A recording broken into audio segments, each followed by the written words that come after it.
नमस्ते। गुजरात दर्शन के हमारे तीसरे चित्रफीत में आपका सहर्ष स्वागत है। पहले चरण में आपने देखा रहेगा कि हम पुणे से केवड़िया आए थे। दूसरा भाग में हमने आपको स्टैच्यू ऑफ यूनिटी संपूर्ण रूप से दिखाया था और अभी हम चल दिए हैं द्वारका की दिशा में, जो 470 किलोमीटर का लगभग डिस्टेंस है। यदि आपने इस श्रृंखला के पहले दो चित्रफीत नहीं देखे रहेंगे तो कृपया हमारे चैनल के प्लेलिस्ट सेक्शन में जाके वहां पर आपको गुजरात दर्शन हिंदी नाम का प्लेलिस्ट मिलेगा। उस प्लेलिस्ट में जाकर वो दो चित्रफीत भी देखिएगा, ये आपसे प्रार्थना है। तो आइए चलते हैं द्वारका की दिशा में। एसओयू में हम बहुत चले थे और हमने सुबह से कुछ खाया भी नहीं था, इसलिए हमें अभी भूख लगी है। हम गुजरात में वडोदरा से पहले 30 किलोमीटर के आसपास हमें यह दर्शन नाम का होटल दिखाई दिया। हमें शुद्ध शाकाहारी होटल लगता है, तो ये शुद्ध शाकाहारी भी है, ये हमारे लिए बहुत अच्छी बात थी। यहाँ पर जाकर हमने खाना खाया। हमारी भैरवती यानी कि Tata Harrier top and dark edition में प्रवास करने में बहुत आनंद मिलता है और हम गुजरात के रास्ते में भी प्रवास कर रहे हैं, तो Tata Harrier auto top and और गुजरात के रास्ते, ये हमें दुगना आनंद इस प्रवास में आ रहा है। आपको भी हमारे जैसा ही आनंद आगे आएगा, देखते रहिएगा। अभी हमारा खाना हो गया है। होटल के बाहर ही एक दुकान था, वहां पर पूजा ने ये गॉगल ले लिया है जो उसने अभी पहना हुआ है और अभी हम निकले हैं द्वारका की दिशा में। लगभग 450 किलोमीटर हमें आगे जाना है। एक ही स्ट्रेच में हम जा नहीं सकते क्योंकि हम नाइट ड्राइविंग नहीं करते। हमने अभी तक डिसाइड नहीं किया है कि द्वारका में जाना है या बीच में कहीं रुकना है। जैसे ही आगे डिसाइड होगा हम आपको बताएंगे कि हम क्या प्लान हमारा हो रहा है, हम कहाँ पर रुकने वाले हैं या द्वारका डायरेक्टली जाने वाले हैं। हमारी पिछली चित्रफीत में हमारे एक दर्शक है संदीप जी, जिन्होंने एक कमेंट किया था कि आपने आपके साथियों का परिचय ही नहीं दिया, इसलिए परिचय देता हूँ। मेरा नाम है केदार, मेरे बाजू में बैठी है मेरी धर्मपत्नी पूजा, उसके पीछे बैठे हैं मेरे मित्र भाटे काका और उनके बाजू में बैठी है मेरे पीछे भाटे काकू। काका और काकू मराठी में बोलते हैं, जिसको हिंदी में चाचा चाची आप बोल सकते हैं। तो ये हम चार मिलके गुजरात दर्शन कर रहे हैं और आपको भी हम दिखा रहे हैं। चलिए तो चलते हैं द्वारका की दिशा में।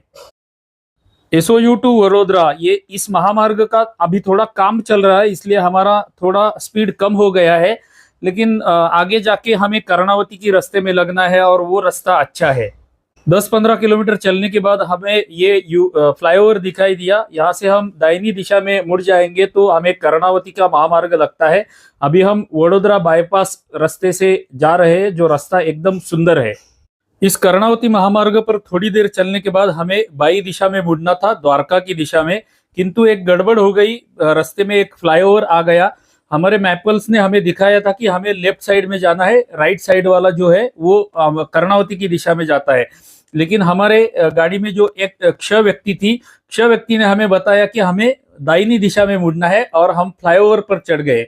अभी हम जैसे ही फ्लाईओवर में गए तो आगे हमें द्रुतगति महामार्ग लगा, कर्णावती द्रुतगति महामार्ग, और यू टर्न लेने के लिए हमें रास्ता ही नहीं मिल रहा था। हम 15-20 किलोमीटर आगे गए, एक टोल प्लाजा लगा, वहां पर हमने यू टर्न ले लिया और पीछे आए। अभी ये क्ष व्यक्ति जिसने हमें बाई दिशा की जगह पे दाई दिशा में मुड़ने को बोला, वो क्ष व्यक्ति कौन रहेगी आप गेस करके कमेंट में लिखिए।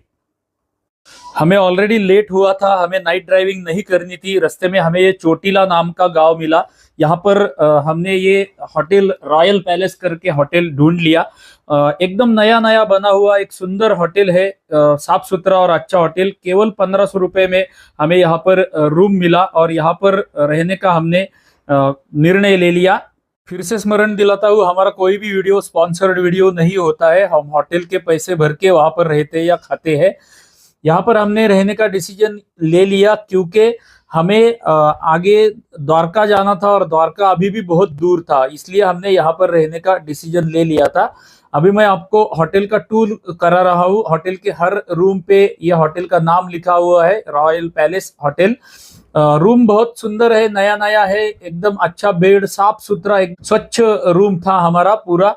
डबल बेड था और केवल 1500 रुपए में एसी था, टीवी था। इसका यहाँ का जो वॉशरूम है, जो वॉशरूम भी बहुत अच्छा था, एकदम नया नया ही। मतलब आप अगर यहाँ से जा रहे हैं और आपको चोटीला में रुकना है तो इस होटल में, रॉयल सुंदर पैलेस में आप रुक सकते हैं। तो कल सुबह हम निकलेंगे द्वारका की दिशा में। अभी हम सो रहे हैं। आज दिनांक है 5 अक्टूबर 2023 प्रातः काल के 6 बजे है। अभी तक सूरज देवता उगे नहीं है। हम अभी ये होटल छोड़कर द्वारका की दिशा में प्रस्थान करने वाले हैं। हवामान एकदम ठंडा हो गया है। हमारी गाड़ी दो बिंदु से पूरी तरह गीली हो चुकी है और अभी हम निकल रहे हैं द्वारका की दिशा में। ठंडे हवामान के कारण रास्ते में पूरा कोहरा भरा हुआ है। आजू बाजू में पूरा कोहरा हमें दिख रहा है। बीच बीच में हमें वाइपर गाड़ी का ऑन करना पड़ रहा है, इतना कोहरा दिख रहा है। आपको कैमरे पे या स्क्रीन पे दिख रहा है कि नहीं मुझे पता नहीं चल रहा है, लेकिन हमें तो बहुत कोहरा दिख रहा है। बहुत आनंद आ रहा है ये प्रवास करने में। प्रातः काल का समय है तो भगवान का नाम लेते लेते और भजन सुनते सुनते हम आगे जा रहे हैं। इस सुंदर वातावरण में भगवान का नाम लेते लेते आगे जाते वक्त हमें कैसा लग रहा है आपको बताऊं?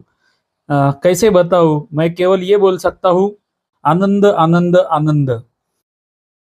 अभी आप देख सकते हैं सामने हमें एक टोल प्लाजा आया है। ये टोल प्लाजा पर भी कुछ भी दिखाई नहीं दे रहा है, इतना कोहरा रास्ते पर है। लगभग 1-1.5 घंटा पूरा कोहरा भरा रास्ता था। अभी सूरज देवता दिखने लगे हैं, सूरज देवता का दर्शन होने लगा है और अभी हमारी गाड़ी थोड़ा सा स्पीड पकड़ सकती है, तो हम अभी आगे जा रहे हैं। प्रातः काल के 8:24 हुए हैं। हम अभी जामनगर बाईपास के एरिया में है। निसर्ग का आनंद लेने के लिए हम थोड़ी देर एक जगह रुके थे। द्वारका हमारे यहाँ से 147 किलोमीटर दूर है। निसर्ग का आनंद लेने के लिए हम एक जगह रुके थे। हमें पता है कि द्वारका मंदिर हम 12 बजे से पहले नहीं पहुँचे तो 12 बजे मुख्य मंदिर बंद हो जाता है। डायरेक्ट शाम को 5 बजे के बाद खुलता है। तो अभी हम कितने बजे पहुँचेंगे उसके ऊपर निर्भर करेगा कि हम कैसे करेंगे। हमारे इस पूरे गुजरात प्रवास के दरमियान हमारा एक निरीक्षण रहा कि गुजरात के महामार्ग तो बहुत अच्छे हैं, किंतु यहाँ पर कहीं से भी गौ माता आ जाती है। गिर गौ माता यहाँ पर बहुत है, तो हमें ज़रा संभल के गाड़ी चलानी पड़ती है। यह हमारा गुजरात का निरीक्षण रहा। आप भी जब गुजरात जाएंगे तो गिर गौ माता को देखकर गाड़ी चलाइएगा, ये आपसे प्रार्थना है। अभी हमारे यहाँ से द्वारका लगभग 100 किलोमीटर दूर है। यहाँ से आगे एक बाई दिशा में एक टर्न आता है, उस दिशा में हम जाएंगे तो लगभग 250 किलोमीटर पर सोमनाथ भी हमें मिलता है। यहाँ के मार्ग एवं महामार्ग बहुत बहुत अच्छे हैं। हम प्रातःकाल में 6 बजे निकले थे, कहीं भी रुके नहीं थे, कहीं भी नाश्ता या चाय के लिए रुके नहीं थे। तो यहाँ पर हमें एक होटल दिखाई दिया जहाँ पर हम रुके हैं चाय पीने के लिए और वॉशरूम जाने के लिए। हमने एक छोटा सा ब्रेक लिया है। यहाँ से अभी द्वारका लगभग 70-80 किलोमीटर दूर है। चाय पी के हम आगे द्वारका की दिशा में जाने वाले हैं।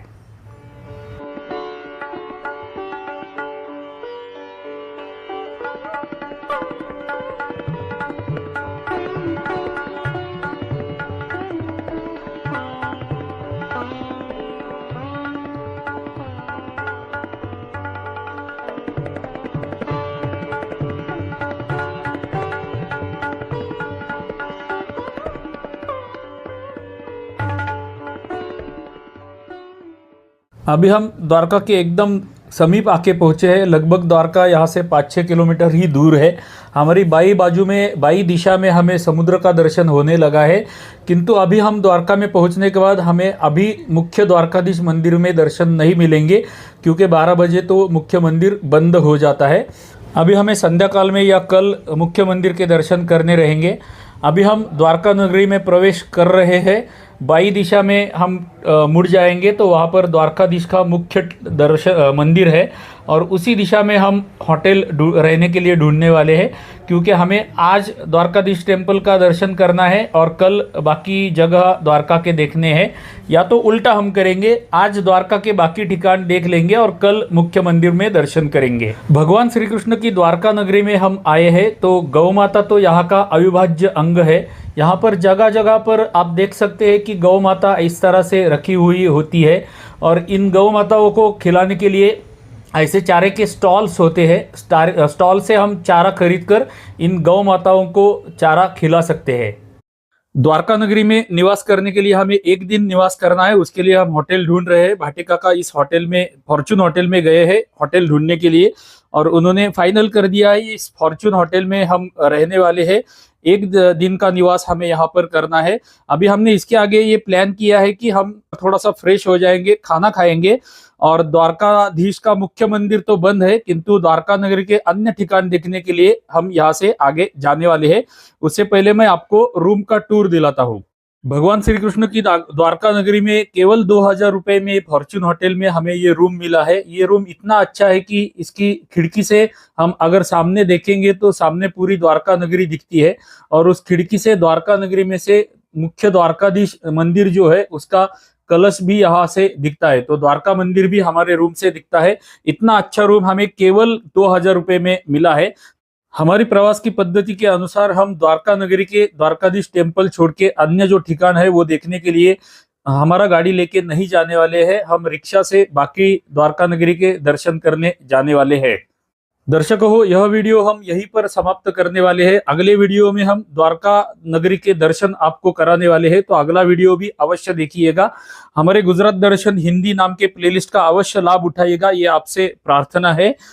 हमारे गुजरात प्रवास के पहले 2 वीडियो यदि आपने देखे नहीं रहेंगे तो वो उस प्लेलिस्ट में आपको मिल जाएंगे, तो वो 2 वीडियो भी अवश्य देखिएगा। और इसके आगे और 3-4 वीडियो आने वाले हैं, वो भी वीडियोस आप देखिएगा। इस वीडियो को यदि आपको अच्छा लगा रहेगा तो लाइक कीजिएगा, अधिक से अधिक शेयर कीजिएगा, एक छोटा सा कमेंट अवश्य कीजिएगा। हमारे चैनल को सब्सक्राइब नहीं किया है तो सब्सक्राइब भी कीजिएगा, और अंत में पूजा मराठी में कुछ बोल रही है वो सुनिएगा। मिलते हैं अगले वीडियो में पूजा का मराठी सुनने के बाद। आमच्या चॅनलला सबस्क्राईब करा आणि कमेंट करा। धन्यवाद, धन्यवाद, धन्यवाद।